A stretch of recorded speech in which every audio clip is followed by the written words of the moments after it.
Amém. Louvado seja Deus. Como é costume, depois de um hino, vamos ouvir aqui a mensagem oficial do canal Ministério Além do Véu. Vamos ouvir este louvor. Está o Senhor, além do véu, algum amigo, além do véu está meu Salvador, além do véu está meu Salvador.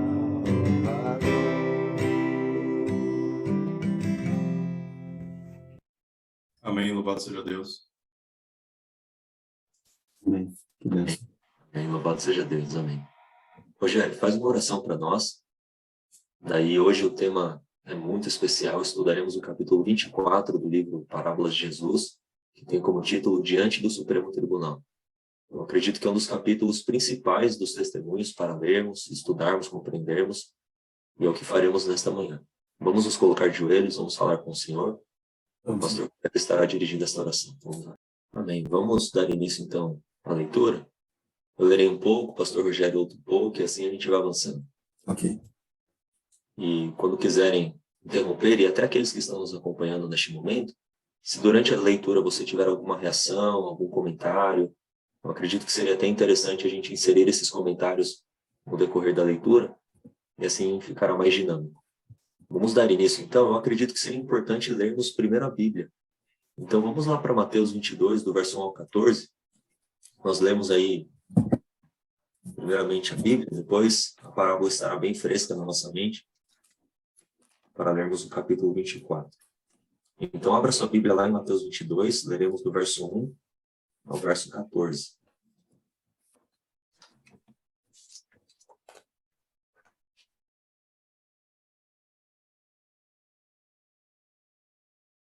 Diz assim a palavra de Deus. De novo, entrou Jesus a falar por parábolas, dizendo-lhes: O reino dos céus é semelhante a um rei que celebrou as bodas de seu filho. Então enviou seus servos a chamar os convidados para as bodas, mas estes não quiseram vir. Enviou ainda outros servos com esta ordem: Dizei aos convidados: Eis que já preparei o meu banquete, os meus bois e cevados já foram abatidos, e tudo está pronto. Vinde para as bodas. Eles, porém, não se importaram e se foram, um para o seu campo, outro para o seu negócio. E os outros, agarrando os servos, os maltrataram e mataram. O rei ficou irado, e enviando suas tropas, exterminou aqueles assassinos e lhes incendiou a cidade. Então disse aos seus servos: Está pronta a festa, mas os convidados não eram dignos. E depois para as encruzilhadas dos caminhos, e convidai para as bodas a quantos encontrardes. E saindo aqueles servos pelas estradas, reuniram todos os que encontraram, maus e bons, e a sala do banquete ficou repleta de convidados. Entretanto, porém, o rei, para ver os que estavam à mesa, notou ali um homem que não trazia veste nupcial. Perguntou-lhe: Amigo, como entraste aqui sem veste nupcial? E ele emudeceu. Então ordenou o rei aos serventes: Amarrai-o de pés e mãos e lançai-o para fora, nas trevas. Ali haverá choro e ranger de dentes, porque muitos são chamados, mas poucos escolhidos. Vamos dar início, então, à leitura do capítulo, pastor Rogério? A parábola das bodas, melhor, parábolas de Jesus, capítulo 24, diante do Supremo Tribunal. A parábola das bodas apresenta-nos uma lição da mais elevada importância. Pelas bodas é representada a união da humanidade com a divindade. A veste nupcial simboliza o caráter que precisa possuir todo aquele que há de ser considerado hóspede, digno para as bodas. É impossível passar aqui e não comentar, né? É verdade. Sim, né? Bom, nós temos os dois aspectos aí importantes. Esse que está selecionado é o primeiro, a união da humanidade com a divindade. E nós nunca podemos esquecer o texto de Pedro. Eu vou fazer questão de ler para vocês. 2 Pedro 1,4, né? Exato. 2 Pedro 1,4, que diz: pelas quais nos têm sido doadas as suas preciosas e muito grandes promessas, para que por elas vos torneis co-participantes da natureza divina, livrando-vos da corrupção das paixões que há no mundo. Lembrando sempre que isso é necessário apenas em Cristo, com Cristo, por Cristo e para Cristo. Pelas bodas é representada a união da humanidade com a divindade. E por quê? Agora, nesse próximo aspecto, a gente tem isso de forma clara. Existe um aspecto divino que neutraliza a humanidade. A veste nupcial simboliza o caráter que precisa possuir todo aquele que há de ser considerado hóspede digno para as bodas. E sabemos que esta veste é a veste de Cristo, a veste daquele que é justo. E ele, então, agora coloca sua veste sobre todo aquele que deseja e que quer. Porém, lembremos que é necessário que você precise se despir de si mesmo. Colossenses diz, despojai-vos. Se alguém está em Cristo, nova criatura é. Não é a veste nupcial sobre a sua veste, não. É a veste nupcial sobre você sem vestes. A gente já falou disso inúmeras vezes, né? Nesta parábola, como na da grande ceia, são ilustrados o convite do Evangelho, sua rejeição pelo povo judeu e o convite da graça aos gentios. Esta parábola, porém, apresenta-nos maior ofensa da parte dos que rejeitam o convite e juízo mais terrível. O chamado para o banquete é um convite real. Procede de alguém que está investido de poder para ordenar. Confere grande honra. Contudo, esta é desapreciada. A autoridade do rei é menosprezada, ao passo que o convite do pai de família é considerado com indiferença. O do rei é recebido com insulto e morte. Trataram seus criados com escárnio e desprezo e o mataram. Siga a leitura, querem comentar? Eu Leitor, mas vai lá, pastor Julinho. não só ia dizer que essas palavras aí que estão sendo lidas, né, essa questão da maneira como Jesus vai descrevendo, é muito constrangedor, é muito impactante, né? Ver o esforço do rei, a maneira como o rei quer a todo custo que as pessoas estejam nessa cerimônia, nessa celebração e a rejeição e tudo mais, né? Isso nos remete à questão da livre escolha humana. Isso é muito, muito forte da gente pensar, porque, como naquele episódio em que Josué levanta os olhos para o céu e corajosamente, de modo ousado, né, pelo poder de Deus, havendo uma coincidência entre a vontade de Deus e ali a escolha humana, ele clama para que o sol pare, e a gente não sabe o que aconteceu naquele episódio, se foi o sol que parou, se foi a Terra que parou, se foi o sistema solar, se foi o que aconteceu, né? Do ponto de vista fenomenológico, o sol parou, mas a gente sabe que a Terra gira em torno do Sol, então eu não sei quem parou ali, mas só para mostrar que céus e terra obedecem à vontade divina, mas o homem é capaz de rejeitar o convite de Deus. Então, tudo que existe obedece a Deus. A baleia obedeceu a Deus no episódio de Jonas, os corvos obedeceram a Deus no episódio de Elias, o leão obedeceu a Deus no episódio de Daniel, etc, etc. Mas Caim matou Abel, apesar do convite divino, e tantos exemplos de endurecimento do coração. Então, eu entendo que é constrangedor, é como olhar no espelho, né? Essa parábola eu vejo como um olhar no espelho da nossa condição humana em rebelião contra Deus. É interessante nessa linha de raciocínio que muitas vezes olhamos para o passado, para o povo judeu, na sua rejeição para com o Messias, Cristo, e ficamos horrorizados. Mas nós não somos melhores do que eles.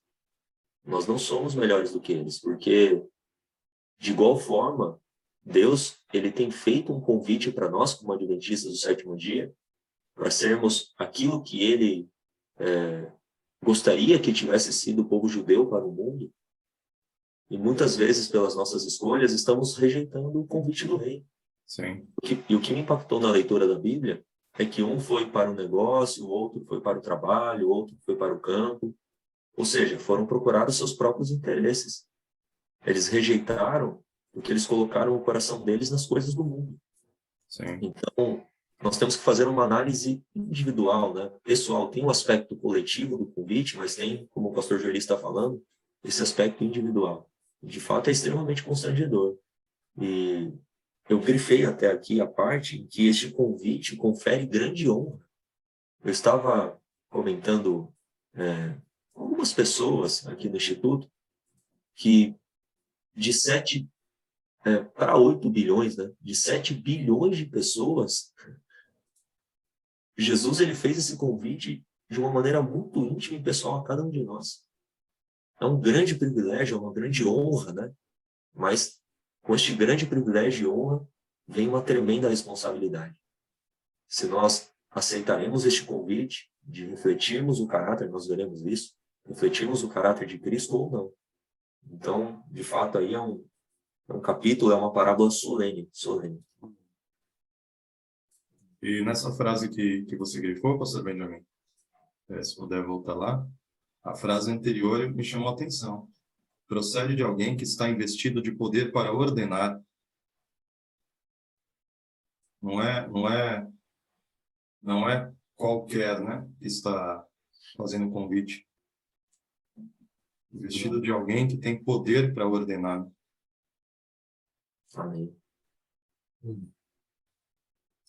O pai de família, vendo repelido o seu convite, declarou que nenhum dos convidados provaria sangue.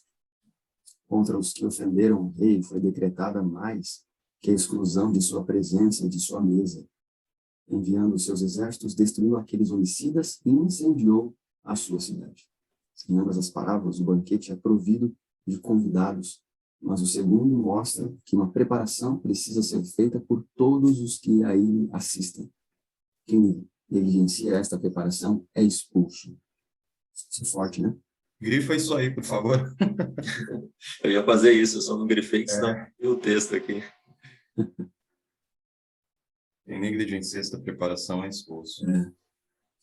O rei, entrando para ver os convidados, viu ali um homem que não estava trajado com veste nupcial. E disse: amigo, como entraste aqui não tendo veste nupcial? E ele emudeceu. Disse então o rei aos seus servos: amarrai-os de pés e mãos, levai-o e lançai-o nas trevas exteriores. Ali haverá pranto e ranger de dentes. Comentários? Eu acredito que o próprio texto ele é muito claro, né? Ellen White está contrastando duas parábolas, mas na segunda, que acabamos de ler, existe uma necessidade de preparo. Se você aceitar o convite, porém não estiver vestido adequadamente, entenderemos o significado deste simbolismo das vestes, você não poderá entrar. Ou, entrando, será expulso, melhor dizendo, entrando, será expulso. E que necessidade é essa de preparo? O que é este preparo? Nós veremos este ponto. E Quer falar alguma coisa daquela parte? outro aspecto aí que é escandaloso, né? É que o rei se dirige àquele intruso, dizendo assim, amigo. Sim. Eu lembrei de Judas na hora. Exatamente. Exatamente. Eu tenho mesmo uma frasezinha: Deus é amigo de todos, mas nem todos são amigos de Deus. Sim. E a sinceridade, né? O amor genuíno da parte de Deus. Eu acredito que essa expressão amigo não foi de maneira nenhuma, né? Falsa, ou apenas da boca para fora. Ironia. De fato, Cristo tinha Judas como seu amigo, como aquele a quem ele amava. Mas como disse o pastor Rogério, Judas não tinha Cristo como seu amigo, porque ele não fazia aquilo que o Pai mandava, né? Como diz lá em João 15. Vós sois meus amigos se fizerdes o que vos mando. Isso, João 15, 14, isso mesmo. João 15, 14. E outro aspecto é que o rei diante daquele amigo, ordenou que ele fosse amarrado, lançado às trevas e haveria pranto e choro e ranger de dentes. Deus não está pisando em ovos. Quando o Senhor apresentar o seu ato estranho, né? Como Isaías apresenta, o seu ato inaudível, porque Deus é amor e Deus é o Criador, e espera-se que Deus conceda vida e abundância, mas quando chegar o momento do Senhor destruir aqueles que o rejeitaram, Deus não vai pedir licença para ninguém. Ele não vai titubear em destruir pecado e pecadores que o rejeitaram. Será uma ordem expressa e se Deus for fazer algo, ninguém pode evitar que ele faça. Né? Então, Isso ocorre porque ele já Isso é impactante. havia dado inúmeras oportunidades para que esse indivíduo tomasse posse das vestes nupciais. sim, Então, as pessoas deixarão de herdar a vida eterna, não porque Deus não as quer conceder, mas porque eles rejeitaram. Não é uma imposição da parte de Deus, é uma rejeição do convite. Exato. É importante falar sobre isso, né? Porque a perdição, ela não vem como um decreto da parte de Deus. Ela vem como consequência da rejeição do convite. Isso é muito interessante a gente entender. Que a graça, como diz Paulo para Tito, se revelou, se mostrou salvadora a todos, não a alguns apenas. Então a graça está disponível a todos. Todos somos pecadores, todos carecemos da glória de Deus, todos carecemos do perdão e do poder de Deus. Quem se perderá? Quem se perderá? Quem rejeitar o convite. Porque se nós respondêssemos por causa do pecado, todos então nos perderíamos. Mas porque alguns são salvos, outros se perdem. Porque alguns aceitam, outros rejeitam. Este é o ponto, né? Então, que o convite seja aceito na nossa vida, em nome de Jesus. Dê continuidade para nós, pastor Júlio. sim. O convite para o banquete foi transmitido pelos discípulos de Cristo. O convite para o banquete foi transmitido pelos discípulos de Cristo. Não foram anjos, né? Mas pelos próprios discípulos de Cristo. Essa dinâmica na qual Deus usa pecadores para pregar a outros pecadores, usa homens para alcançar homens, é algo para a gente sempre ter em mente, né? Deus quer usar cada um de nós. Né? Deus ele poderia, e eu até digo que Deus deveria, assim, com perdão da palavra, Deus deveria usar anjos. A obra seria feita de modo mais diligente, rápido, preciso e perfeito. Mas Deus quer que sejamos testemunhas. Né? O convite é feito pelos discípulos de Cristo, por nós, né? Amém. Nosso Senhor enviou os 12 e depois os 70, proclamando que era chegado o reino de Deus e convidando os homens a arrependerem-se e crerem no Evangelho. O convite não foi atendido, porém. Os convidados para irem à festa não compareceram. Mais tarde, os servos foram enviados com a mensagem: eis que tenho o meu jantar preparado, os meus bois cevados, já mortos, e tudo está pronto. Vinde às bodas. Esta foi a mensagem levada à nação judaica depois da crucificação de Cristo. Mas a nação que se arrogava de ser o povo peculiar de Deus rejeitou o evangelho a eles levado no poder do Espírito Santo. Muitos fizeram isso da maneira mais insolente. Outros ficaram tão exasperados com o oferecimento da salvação e perdão por terem rejeitado o Senhor da glória, que se voltaram contra os mensageiros. Houve uma grande perseguição. Muitos homens e mulheres foram lançados na prisão e alguns dos portadores da mensagem do Senhor, como Estevão e Tiago, foram mortos. Essa parte aí acima, onde diz que muitos ficaram exasperados com o oferecimento da salvação e perdão por terem rejeitado o Senhor da glória, que se voltaram contra os mensageiros.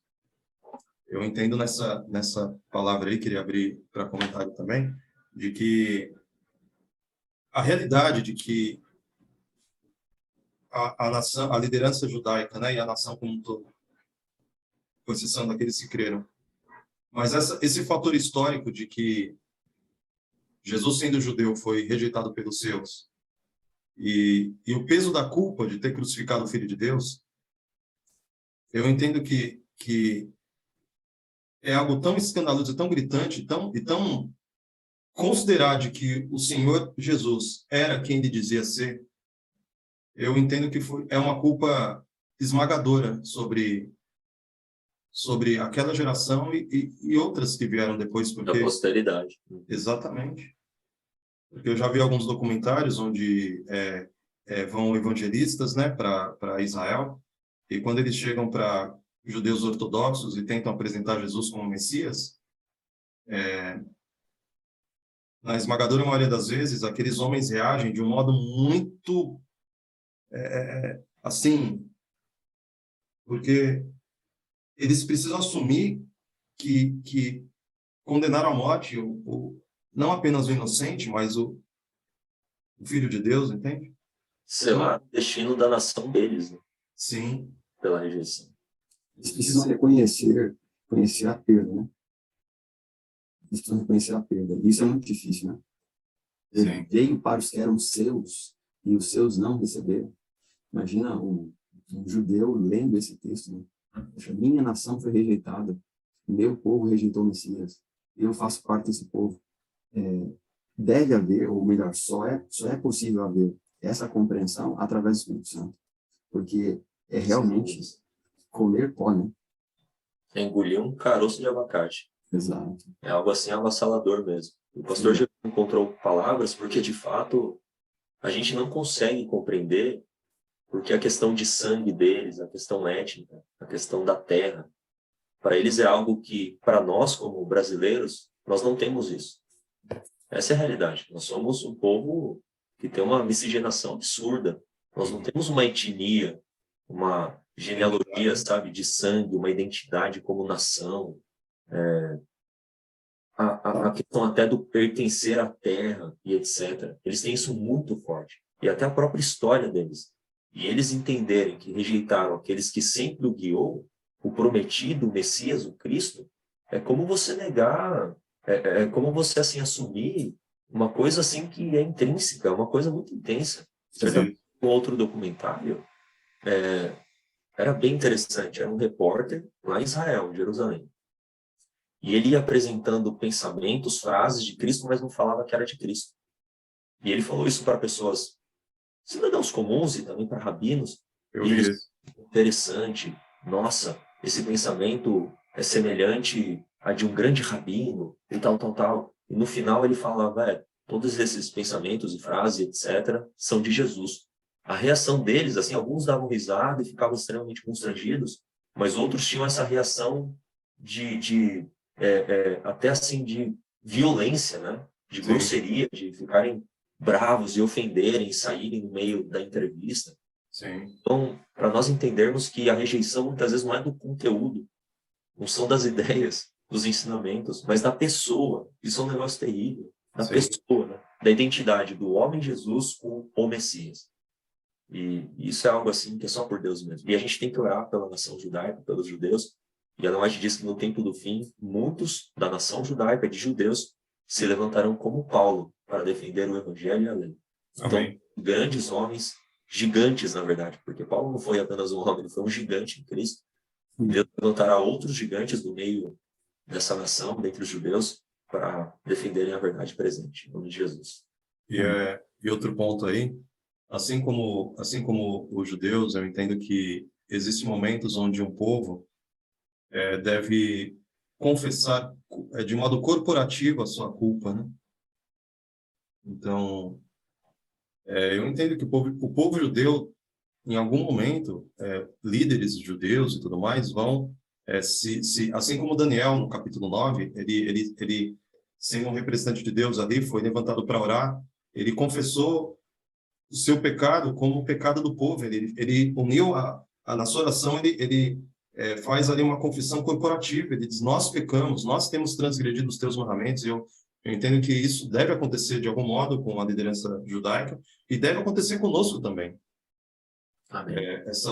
Como um pai confessando o pecado, representando a sua família, como um pastor confessando o seu pecado, ali representando a sua igreja, e nas diferentes esferas que a igreja possui, eu entendo que deve chegar um momento onde nós devemos fazer uma confissão corporativa. isso é um rasgar as vestes, né? E eu acho que isso deve acontecer em algum momento na minha vida, na vida da liderança, na vida daqueles que representam a igreja. Amém. Começar pela família, né? Como o pastor bem disse. Ajuntai-vos, ministros do altar. Chorem entre o pórtico e o altar, né? Pode continuar lendo, pastor. Aí fez lembrar do texto, né? Aquele que, Ezequiel capítulo 9, né? Aquele que não suspirar e gemer pelos pecados cometidos na cidade. Então, a indiferença para com os pecados coletivos é um juízo também sobre nós. Ou senso de superioridade, né? Isso. Eles estão, eles e nós. Faz sentido, né? Fariseu, né? Exatamente. Graças te dou a Deus, porque não sou como estes pecadores e tal. Vamos continuar aqui. Assim o povo judeu selou sua rejeição da misericórdia de Deus. O resultado foi predito por Cristo na parábola. O rei enviou seus exércitos, destruiu aqueles homicidas, incendiou a sua cidade. O juízo pronunciado atingiu os judeus na destruição de Jerusalém, na dispersão do povo. Isso ocorreu no ano 70. O terceiro convite para o banquete representa a pregação do evangelho aos gentios. O rei disse: as bodas, na verdade, estão preparadas, mas os convidados não eram dignos. E depois as saídas dos caminhos, convidai para as bodas a todos os que encontrardes. Os servos do rei que foram pelos caminhos ajuntaram todos quantos encontraram, tanto maus como bons. Era um grupo misto. Alguns deles não tinham maior respeito ao doador da ceia do que os que haviam rejeitado o convite. A classe primeiramente convidada não podia, como pensava, sacrificar os privilégios mundanos para comparecer ao banquete do rei. E entre os que aceitaram o convite, havia muitos que pensavam somente em se beneficiar. Foram para partilhar das provisões do banquete, mas não tinham desejo de honrar ao rei. Por interesse, né? Quando o rei entrou para ver os convidados, foi revelado o verdadeiro caráter de todos. Bom, Quando o rei entrou para ver os convidados, foi revelado o verdadeiro caráter de todos. e não tem como não lembrar no juízo investigativo, né? Exatamente. É o momento da análise, né? É o momento é o momento onde cada um de nós será passado em revista. Verdadeiro cara. Isso já faz com que entendamos que as bodas entre Cristo e a Nova Jerusalém, que representa o reino de Deus, se dá a partir de 1944, 22 de outubro. Então, neste exato momento, no céu, está acontecendo as bodas, o casamento, a união. Como diz lá em Daniel capítulo 7, o Filho do Homem vai à presença do Ancião de Dias para receber dele o quê? O reino, dentre outras coisas, né? E na Terra acontece o convite, por meio do movimento adventista. Como nós podemos ler na parábola das 10 virgens também. Eis o noivo sai ao seu encontro. Perfeito. Então, quando Cristo voltar, é interessante que não entramos nas bodas, nós entramos na ceia das bodas. É igual um casamento, tem o casamento e depois tem a recepção, não é? Neste exato momento está acontecendo o casamento. Quando Jesus Cristo voltar e nos levar para o céu, e ali estaremos com ele durante 1000 anos, reinando com Cristo, chegaremos para a ceia das bodas. É interessante que quando a gente pergunta, quem que é a noiva? A maioria sempre responde, né? A igreja. É verdade. Só não é verdade? Toda vez que eu prego, eu pergunto isso na igreja.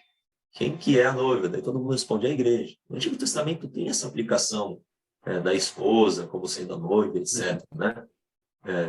Ou melhor dizendo, né? Da mulher como sendo a noiva de Deus. Só que na profecia, em Apocalipse, a noiva é a Nova Jerusalém, é o reino de Deus. Nós somos os convidados. Eu não posso ser convidado e noiva ao mesmo tempo. Não tem como. A noiva não é convidada. Nós somos os convidados para as bodas. E o interessante é que, para que o casamento aconteça de fato, no sentido assim, olha, agora se casou mesmo. Esse casamento é um processo, né? Às vezes, o vestido da noiva tem que estar completo, para que o casamento aconteça realmente. E quando é que o vestido da noiva estará completo? Apocalipse 19. São os atos de justiça dos santos. E isso só vai acontecer quando terminar o julgamento dos vivos. É o que nós chamamos aí de reino da graça, né? Foi inaugurado e agora ele está nesse processo, né?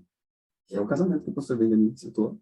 Em algum momento termina, porque a noiva vai estar completamente vestida com os atos de justiça dos santos, reivindicando o caráter de Deus, como diz a serva do Senhor. E então se inaugura o reino da glória, e ele será estabelecido então com a volta de Jesus. Amém. E eu fiquei pensando aqui, como que podemos estar nas bodas se as bodas acontecem nos céus e nós estamos na terra? Uma pergunta interessante, né? E Ellen White, ela responde essa pergunta, ela mesma faz essa pergunta no livro O Grande Conflito e responde assim: é compreendendo a obra especial que Cristo está realizando no lugar santíssimo do santuário celestial.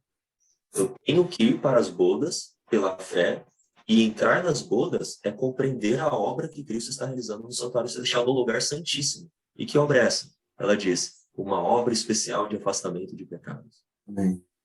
Ou seja, enquanto Cristo purifica o santuário celestial, o Espírito Santo está purificando este santuário, a nossa consciência de obras mortas, nos dando a vitória sobre tendências herdadas e cultivadas, desenvolvendo em nós o caráter de Cristo para refletirmos o seu amor, a sua justiça, a sua misericórdia. Então, quem não está recebendo essa operação do Espírito Santo, nesta obra especial de afastamento de pecados, entrou nas bodas? Não entrou nas bodas. Então, esta é a obra especial de afastamento de pecados, é o entrar nas bodas. E o texto vai comentar também um pouco mais sobre isso. Pastor Rogério, quer comentar? Mas é lindo demais, né? É maravilhoso, é tremendo. Louvado seja Deus. Que coisa. Deus é perfeito, né? A forma com que ele apresenta, né? Examinai-vos a vós mesmos. Examinai-vos. Legal, vamos lá. Ele? Continuando, então. A cada um foi provido um vestido de bodas. Essa veste era uma dádiva do rei. Usando-a, os convidados demonstravam respeito ao doador da festa. O homem, porém, estava com seus trajes comuns. Recusaram fazer a preparação exigida pelo rei. A veste provida para ele com grande custo, elevado preço, pois foste comprado com sangue, com grande custo. Deste modo, insultou o seu senhor. A pergunta do rei: como entraste aqui, não tendo veste nupcial? Nada pôde responder. Condenou-se a si mesmo. Então o rei disse: condenou-se a si mesmo, né? Pelas nossas próprias palavras seremos julgados. A consciência nos acusa, nos defende. Pelas nossas próprias palavras seremos condenados. Judas lá perguntou: sou eu, Senhor? Jesus falou: tu disseste. Condenou-se a si mesmo. O juízo investigativo, ele ocorre na nossa própria consciência. Nós sabemos. A sentença, né? Nós sabemos. Então o rei disse: amarrai-o de pés e mãos, levai-o e lançai-o nas trevas exteriores. O exame dos convidados pelo rei representa uma cena de julgamento. Os convidados à ceia do Evangelho são os que professam servir a Deus, cujos nomes estão escritos no livro da vida. Nem todos, porém, que professam ser cristãos são os discípulos verdadeiros. Nem todo que me diz Senhor, Senhor, Senhor entrará no reino dos céus. Antes que seja dada a recompensa final, precisa ser decidido quem está apto para participar da herança dos justos. Antes que seja dada a recompensa final. Eu quero fazer um comentário aqui. Antes que seja dada a recompensa final, me fez lembrar, antes que seja tarde. Recentemente, eu estudei um pouco sobre as razões pelas quais alguém se torna uma pessoa procrastinadora, né? Que adia decisões, que adia entrega, que adia resultados, que adia... Enfim, ela sabe o que deve fazer e não faz. Me chamou muita atenção que um dos principais fatores é que a pessoa pode se tornar viciada em dopamina. Nós sabemos que tudo que termina em ina tem potencial de causar dependência. química psicológica, né? Dopamina, heroína, cocaína, nicotina, cafeína, tudo que termina em ina tem esse potencial. O organismo produz também substâncias como adrenalina, serotonina, endorfina e dopamina também. E dentre essas substâncias produzidas pelo corpo, a dopamina ela é incentivada, ela é estimulada a produção de dopamina através dos olhos. Mais especificamente, uso de pornografia e também redes sociais produzem dopamina. Assistir vídeos e tudo mais produz dopamina em seus diferentes graus. Pornografia seria já um estímulo pesado. Mas essa pesquisa mostrou que nós temos um pêndulo no cérebro entre dever e prazer. Então, por exemplo, agora era 3:00 da manhã, o senhor me despertou, e aí você tem que calcular entre o dever de levantar, participar da live, versus o prazer de estar deitado quentinho e tal. E essa oscilação entre o dever e o prazer,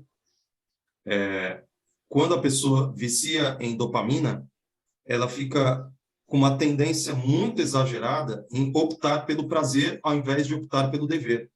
Ou seja, ela sabe que tem que fazer algo, mas ela não faz porque ela prefere o prazer de não fazer, ou o prazer de procrastinar, o prazer de permanecer horas e horas em redes sociais, o prazer de permanecer assistindo pornografia e outras coisas que geram dopamina. Então, aplicando para essa questão do texto, o preparo ele deve ser feito no dia que se chama hoje, porque nós não sabemos o dia de amanhã, podemos morrer a qualquer momento, mas existe um perigo de nós procrastinarmos as escolhas que devemos fazer porque estamos viciados em dopamina. Então, eu vejo nisso vários convites. Um convite para nos focalizarmos naquilo que deve ser feito, um convite para reavaliarmos a maneira como nós temos agido, um convite para fugirmos dessas doses de prazer instantânea que criam em nós um cérebro condicionado à busca incessante pelo prazer. E isso envolve o prazer de comer aquilo que não nos faz bem, porque também vicia, o prazer de ver aquilo que não contribui, porque vicia, e tantos prazeres que a vida moderna nos oferece. Porque serão encontrados em falta aqueles que não se prepararam agora. E muitos não estão se preparando agora porque estão viciados em dopamina. E aí você abre o tempo de exibição do seu Instagram, do seu Face, do seu YouTube e tudo mais, e você vai perceber que alguns de nós têm permanecido 2, 3, 4, 6 horas por dia em redes sociais. E isso, a longo prazo, pode determinar a perdição daqueles que professam, dizem Senhor, Senhor, mas não entraram no reino dos céus, porque procrastinaram aquilo que deveria ser feito. Isso é muito... Lembrar do texto de Paulo, né? São mais amigos dos prazeres do que amigos de Deus. Exato. Pensa que Paulo está se referindo ao mundo, mas ele está se referindo à igreja. Ele está se referindo àqueles que professam serem cristãos e têm aparência de piedade, mas negam o poder da verdade na vida deles. São mais amigos dos prazeres do que amigos de Deus. Aceitaram o convite, mas não vestiram as vestes adequadas para as bodas. Isso é muito importante. Esse texto que o pastor Fernando citou, o texto de Timóteo, ele não está falando dos que estão fora. Isso tem que ficar claro, porque a gente vê, nos últimos dias os homens serão assim, assim, assim, assim, assim. Aí você pensa que está falando dos de fora. Não, quando você vai para o final do texto, você vê que está falando para aqueles que têm aparência de piedade. Isso eles são chamados pelo nome do Senhor, mas eles negam o Senhor.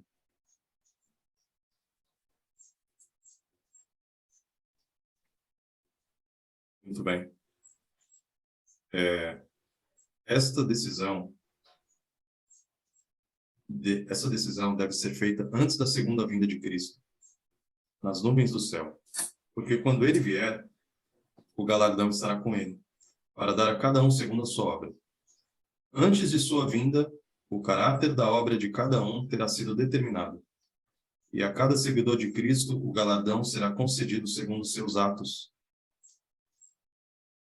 Enquanto os homens ainda estão sobre a terra, é que a obra do juízo investigativo se efetua nas cortes celestes. A vida de todos os seus professos seguidores é passada em revista perante Deus. Todos são examinados de conformidade com os relatórios nos livros do céu. E o destino de cada um é fixado para sempre de acordo com seus atos. Só um comentário aqui, a gente lê isso, parece que é uma teoria, né?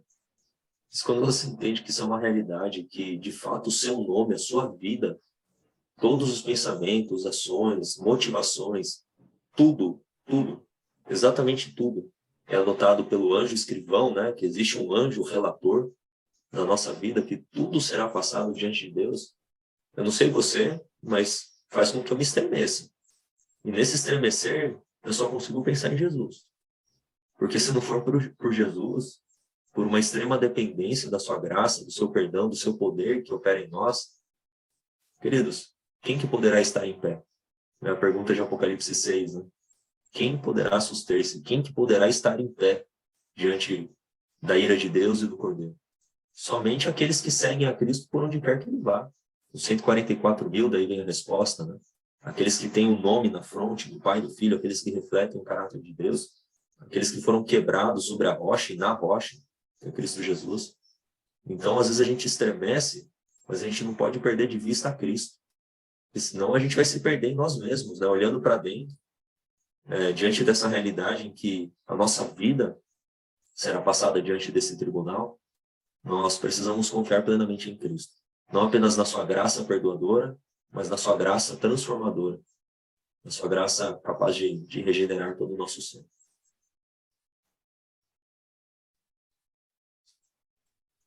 Amém. Pela veste nupcial da parábola, é representado o caráter puro e imaculado que os verdadeiros seguidores de Cristo possuirão. Foi dado à igreja que se vestisse de linho fino, puro e resplandecente, sem mácula, nem ruga, nem coisa semelhante. O linho fino, diz a Escritura, é a justiça dos santos. A justiça de Cristo e seu caráter imaculado é, pela fé, comunicado a todos os que o aceitam como Salvador pessoal. Amém, amém. Olha agora essa frase, ó. A veste branca da inocência. Me fez lembrar Jesus dizendo, se não vos tornardes como os pequeninos, não entrarão no reino dos céus. Nós devemos vestir a veste branca da inocência. É tremendo isso. Homens maduros, homens e mulheres calejados pela vida, transformados como se fossem crianças inocentes. A veste branca de inocência foi usada... Joeli, pastor Joeli. Sim. Só um comentário, eu sempre lembro do Rogério, né?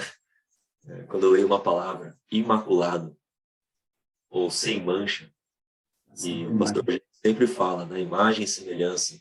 Quantas vezes já falamos isso aqui nos vídeos, né? Semelhança tem a ver com o aspecto físico, e imagem com o aspecto moral. O pecado, ele trouxe mácula e mancha, mas por meio de Cristo, do seu perdão e do seu poder, podemos ser diante de Deus sem mácula, ou seja, imaculados.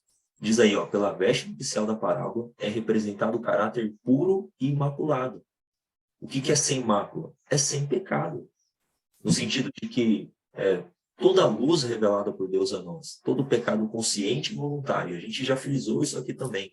A gente não entra em questão de pecado involuntário, inconsciente, por estes Cristo morreu na cruz, por todos os pecados. O que entra em pauta no juízo, pecado que pode ser confessado. A gente tem que às vezes falar o ABC de novo, para que a gente não seja mal interpretado. Verdade. Quando a gente diz sem mácula, é que todo pecado revelado por Deus a nós, em Cristo, pode ser vencido e abandonado. Toda tendência herdada e cultivada pode ser vencida pelo poder de Cristo. E último comentário, essa última frase que eu grifei, a justiça de Cristo, ou seja, a sua vida perfeita, o seu caráter perfeito, a sua vida justa de obediência a Deus e seu caráter imaculado é, pela fé, comunicada a todos os que o aceitam como Salvador pessoal. Não é apenas imputada, é também comunicada. Existem esses dois termos, né? A imputação é creditado na conta. Você crê, o caráter de Cristo, então, é creditado a você. O Pai olha para você através de Cristo. Mas a justiça de Cristo também é comunicada, ou seja, a sua vida realmente, eficazmente, concretamente, não apenas por imputação, mas por comunicação, revelará a justiça. É a justiça de Cristo em você. São os frutos de Cristo em você. Amém. Muito importante destacar, queridos. Vai lá, Rogério, eu sei que você quer comentar. Eu tive de falar. Nós amamos isso, né? Isso é tudo para nós, né? Amém. Lembre-se que, no primeiro aspecto, da justiça imputada, nós somos agentes passivos. Passivos. Nós o amamos porque ele nos amou primeiro. Queridos, Romanos diz que até o arrependimento é fruto da bondade de Deus. Amém. Ele nos concede. Nós, por nós mesmos, nem arrependimento sentimos. Fato é que quando você lê Apocalipse 16, ali das pragas, que diz, e ainda assim não se arrependeram. Por quê? Porque já não existe mais o Espírito Santo agindo nos ímpios. Mas no aspecto da justiça comunicada, isso é santificação. Você tem que lembrar de Tessalonicenses, esta é a vontade de Deus para vós, a vossa santificação. Tem que lembrar de Hebreus. Seguir a paz com todos e a santificação, sem a qual ninguém verá Deus. E nesse aspecto, nós somos agentes ativos, juntamente com Cristo. O texto de Colossenses 13 diz, fazei, pois, morrer a vossa natureza terrena. Quem faz? Somos nós, obviamente, que pelo poder de Deus. Sem mim, nada podeis fazer. É Cristo em nós, agindo em nós, mas porque nós escolhemos por Cristo. Verso 8 de Colossenses 13. Há uma cooperação, né? Há uma cooperação. Claro. E Pedro diz, operai a vossa salvação com temor e temor. Existe o aspecto de cooperação. E não há mérito. Não há mérito. A gente leu aqui em cima, só um comentário breve aí, diz aqui, ó, essa veste, aqui em cima, essa veste era uma dádiva do rei. Exato. Tudo é dádiva, é a graça, não tem mérito nenhum. O exercício da vontade, o cooperar, o escolher morrer para o eu, não tem mérito nisso. É bom destacar esse ponto aí. Exato, e como o pastor Benjamin citou, né, para que nós não sejamos mal compreendidos, a salvação é única e exclusivamente vinda da parte de Deus, através de Cristo, que também é Deus. E a nós é concedido agora esse privilégio de participar. Colossenses 3 diz, despojai-vos igualmente de tudo isto, ira, indignação, maldade, maledicência. Não mintais uns aos outros, uma vez que vos despistes do velho homem. E agora o verso 10. E vos revestistes do novo homem, que se refaz para o pleno conhecimento, segundo o quê? A imagem daquele que o criou. Gênesis 1:26. Caráter. Está no texto. Está no texto. E aí o verso 11, Cristo é tudo em todos. Amém, louvado seja Deus. Então, é lindo demais isso. E é isso que nós precisamos, né? Isso que nós precisamos, a justiça de Cristo em nós, imputada e comunicada, tendo uma vida de santidade ao Senhor. Isso precisa ser dito, isso precisa ser proclamado. Esse é o evangelho eterno. Esse é o evangelho eterno, sem dúvida. E quando a gente pensa nas 3 mensagens angélicas, dizendo em grande voz, temei a Deus e dai glória, pois é chegada do seu juízo, a gente tem que lembrar que o verso anterior está falando do evangelho eterno. A gente às vezes só fica no verso 7. Mas o verso 6 é importante, né? E outro anjo voando pelo meio do céu, tendo um evangelho eterno. Evangelho eterno. Pode dar sequência aqui, por gentileza. E aqui acima, um pouco acima do que nós vemos agora, comentando ainda dentro do assunto de justiça de Cristo, quando fala aqui que os servos do rei foram pelos caminhos, tal, era um grupo misto, alguns deles não tinham maior respeito ao doador da ceia do que os que haviam rejeitado o convite. Entre os que aceitaram o convite, havia muitos que pensavam somente em se beneficiar, tal. Me fez pensar, esse parágrafo aí mesmo, me fez pensar que as vestes colocadas sobre estes, que não tinham nenhum tipo de estima com relação ao rei, não temiam ao rei, não queriam estar na presença do rei, foram, talvez, quem sabe, constrangidos, não sei, aqui diz por interesse, né? Queriam se beneficiar. As vestes sobre o pecador transforma as motivações, né? Queria que a gente comentasse um pouco isso. Porque eles foram sem nenhum interesse espiritual, eles não foram quebrantados, alguns desses daqui não foram quebrantados. No entanto, quando a veste foi colocada sobre eles, algo aconteceu. Pode ser que, a princípio, no momento em que o convite é feito e você aceita, pode ser não. É uma realidade, né? Você não entende tudo o que está na mesa.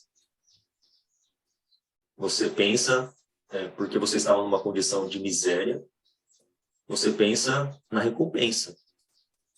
Quem sabe numa vida eterna, no aspecto até do perdão, mas você não consegue antever todo o caminho. Eu acho que aquilo que eles conseguiam antever, porque era um grupo misto de bons e maus, quem sabe os maus só conseguiam antever aquilo que lhes era do interesse. E eles aceitaram. E no caminho, no processo, eles foram vendo outros aspectos e foram sendo moldados. Porque senão a gente pensa que pessoas más, com caráter deformado, que é pecado, entrarão no reino dos céus. Mas não é isso que a parábola está falando. É exatamente isso que o pastor Jordi comentou. A princípio, eles foram por interesse porque você não consegue antever tudo. E diz Provérbios, o caminho do justo é como a luz da aurora, vai crescendo mais e mais até ser um dia perfeito, é uma progressão.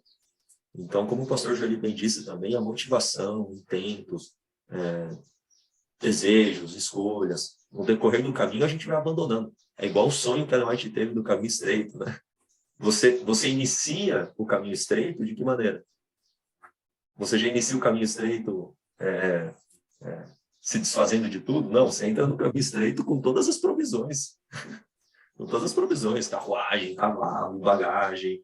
Mas aí você vai vendo que o caminho vai ficando estreito, você vai se desfazendo das provisões, da sua autossuficiência. Quem é o nosso provedor é Deus, Ele é o mantenedor. E a gente vai se desfazendo de tudo isso e vai a cada dia dependendo mais de Deus. Eu entendo dessa forma aí esse aspecto. A parábola diz bons e maus, né? Bons e maus. De todos. E ao longo do trajeto, ou talvez, né? Vamos imaginar, né? Na hora que eles passaram ali pela entrada, foi-lhes concedido então um presente, a veste nupcial. E eles tiveram que se despir de suas vestes agora, para colocar a veste nupcial. Veste nupcial. O número de cada um, né? PMG, porque cada um está num ponto, né? Cada um será julgado pela luz que recebeu. E me faz pensar também que existem coisas na vida, escolhas que nós precisamos tomar, que nós não conseguimos, de fato, ver todos os desdobramentos, como, por exemplo, a vida no campo. De repente, o indivíduo ouve essa mensagem e chega à conclusão de que ele precisa aí mudar de estilo de vida, sair de uma vida urbana, artificial, high-tech, e ir para uma vida onde ele vai ter, né, provações e dificuldades, mas ele entende que isso é bom. E muitos, como eu, pastor Benjamin, pastor Rogério, foram criados num contexto mais urbano, por exemplo. Eu não fui criado num contexto rural. Mas aí o indivíduo entende isso e aceita o convite.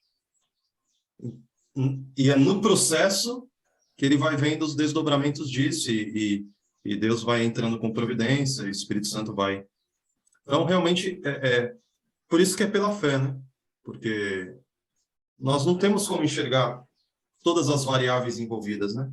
Tem momentos na vida em que a gente age exclusivamente, né? Assim, é um salto no escuro. Mas confiando que aquele que fez o convite sabe o que é melhor para você e para mim. Ele sabe o que é melhor para você e para mim. Isso envolve todas as escolhas, praticamente, que a gente tem que fazer, né? Pastor, isso me lembrou algo, lendo semana passada.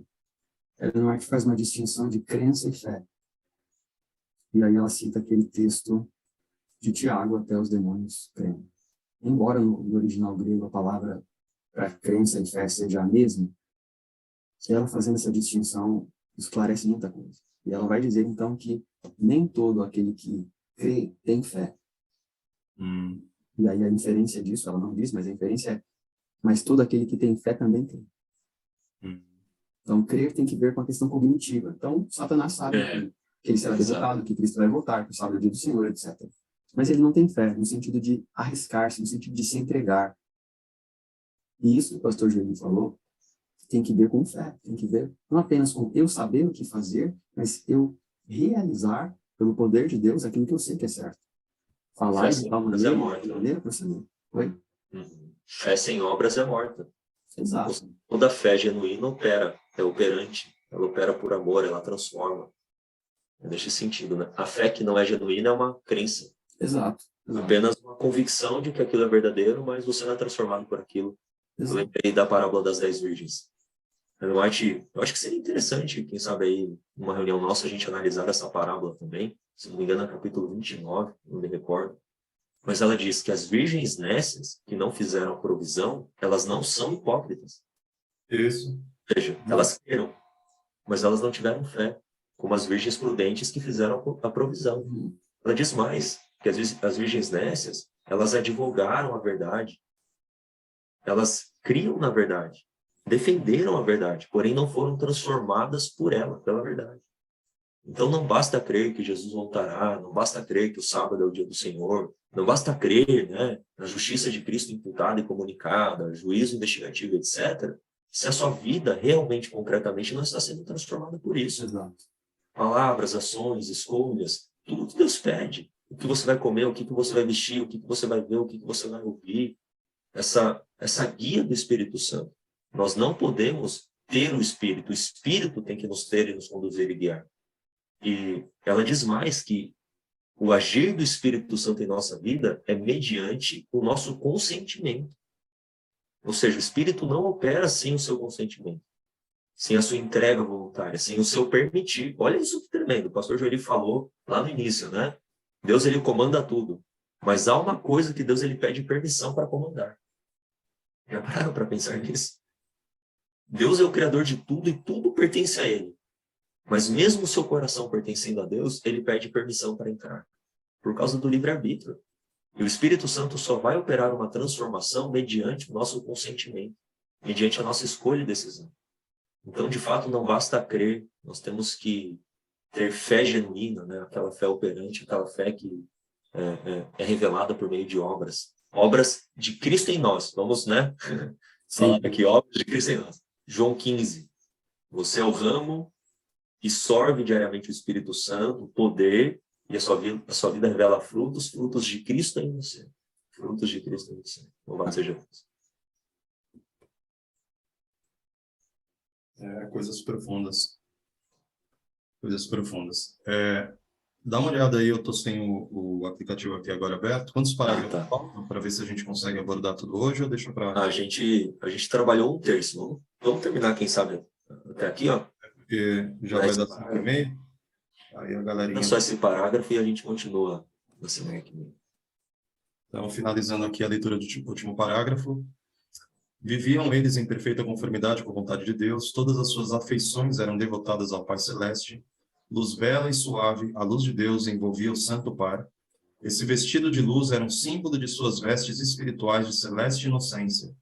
Se permanecessem leais a Deus, continuaria sempre a envolvê-los.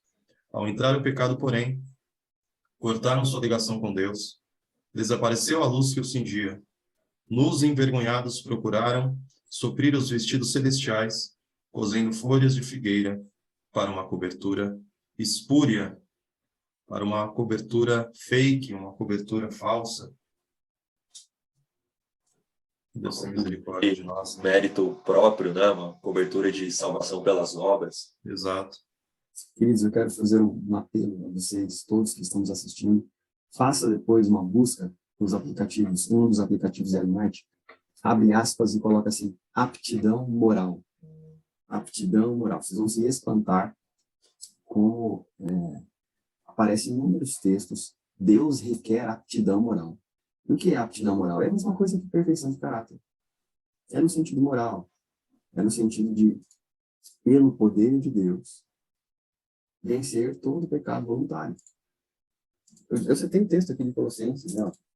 Despojai-vos igualmente de tudo, ira, indignação, maldade, maledicência, linguagem obscena do vosso falar, não mintais uns aos outros, desejo maligno, avareza, idolatria. São questões de rebelião, são questões conscientes, voluntárias. É isso que Deus requer de nós. E isso é possível pelo poder de Deus. Amém. E não é difícil de entender isso, gente. A questão é que nós não queremos. Então, minha esposa levanta, vem aqui, eu tenho a escolha de amá-la ou magoá-la. Sabe? Isso é tão simples. Eu não sei por que é tanta complicação com uma coisa que é tão simples e tão bela. Se nós amamos a Deus de todo o coração, devemos fazer valer o sacrifício de Cristo na cruz do Calvário. E como é que nós fazemos valer? Nós fazemos valer guardando os seus mandamentos, sendo pessoas diferentes, sendo amáveis, sendo gentis. Certo? É lindo demais. Lembre-se, aptidão Eu moral. acredito que a rejeição é pelo simples fato de que verdades espirituais se discernem espiritualmente. É fato. O evangelho ele é simples. E não é aqui falando da boca para fora. Ele é simples realmente.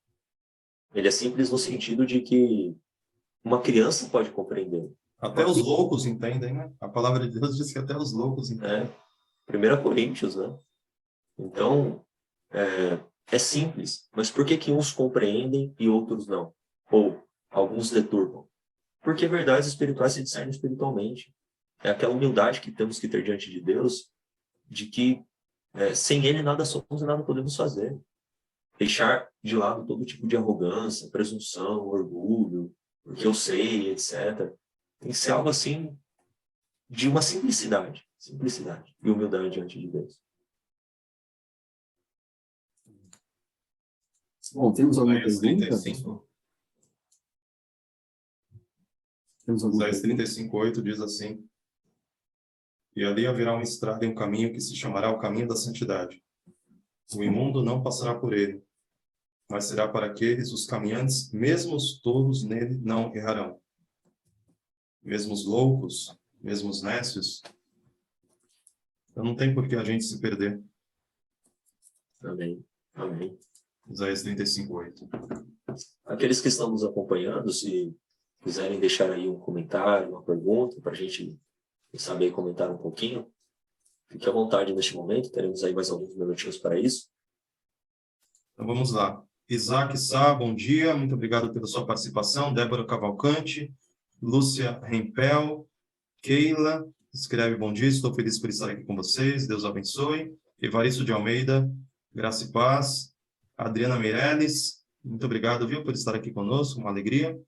Fé dos nossos pais, postou aí o texto que o pastor Benjamin comentou do livro Grande Conflito. Devem, contudo, compreender o seu trabalho e segui-lo pela fé. É neste sentido que diz irem eles às bodas. Elis Aragão lança aí um pensamento importante. Olhando para mim, não vejo como me salvar, mas olhando para Jesus, não vejo como me perder. Muito obrigado pela contribuição.